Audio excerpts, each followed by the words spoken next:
In this video, I'll show you how to generate images with Leonardo AI. First, open your web browser, go to the Leonardo AI website, and sign into your account. Once you're logged in, click Image Generation from the main dashboard. Next, click the prompt box and describe the image you want to create.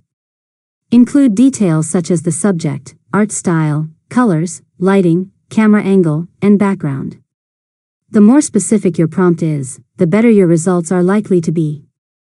Now, choose the AI model you want to use and adjust the generation settings. You can select the image dimensions, the number of images to generate, and other available options to customize the output.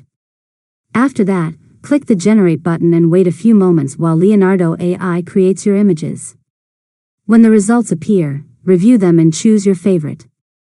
If needed, you can edit the prompt, generate more variations, or use tools like upscaling to improve the image quality. Finally, click the Download button to save the image to your device. You can now use it for presentations, social media, websites, or any other creative project. And that's it. You've successfully learned how to generate images with Leonardo AI. If you found this tutorial helpful, make sure to subscribe to Learn Mode Lab for more tutorials.